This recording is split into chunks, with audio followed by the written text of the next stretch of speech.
Rank ജേതാവിനെ അനുമോദിച്ചു. കേരള സർവകലാശാല എം.കോം rural management പരീക്ഷയിൽ 1ാം റാങ്ക് നേടിയ നിധി എസിനെയാണ് അനുമോദിച്ചത്. കായംകുളത്ത് കോൺഗ്രസ് 32ാം വാർഡ് കമ്മിറ്റിയുടെ നേതൃത്വത്തിലായിരുന്നു അനുമോദനം. കേരള സർവകലാശാലയിൽ നിന്നും എം.കോം റൂറൽ മാനേജ്മെന്റ് പരീക്ഷയിൽ 1ാം റാങ്ക് നേടിയ നിധി എസിനെയാണ് കോൺഗ്രസിന്റെ നേതൃത്വത്തിൽ അനുമോദിച്ചത്. കായംകുളം നഗരസഭ 32ാം വാർഡ് കമ്മിറ്റിയുടെ നേതൃത്വത്തിലായിരുന്നു അനുമോദനം.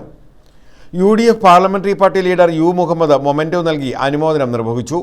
വാർഡ് കോൺഗ്രസ് കമ്മിറ്റി നൽകുന്ന ഉപകാരം എല്ലാവരുടെയും അനുവാദത്തോടും അനുഗ്രഹത്തോടും നൽകാൻ ഞാൻ ആഗ്രഹിക്കുന്നു. കൂടാതെ നമ്മുടെ നാടിൻ്റെ അഭിമാനമായി ഈ പ്രദേശത്തിൻ്റെ തന്നെ വെളിച്ചമായി സർവകലാശാലയിലെ 1ാം റാങ്ക് എം.കോം റൂറൽ ഡെവലപ്മെന്റ് കോഴ്സിൽ നേടിയ കുമാരി നിധിയുടെ വിജയത്തിൽ ഈ നാട്ടിലെ എല്ലാ ദേശസ്നേഹികളോടൊപ്പം ഇന്ത്യൻ നാഷണൽ കോൺഗ്രസും പങ്കുകൊള്ളുകയാണ്.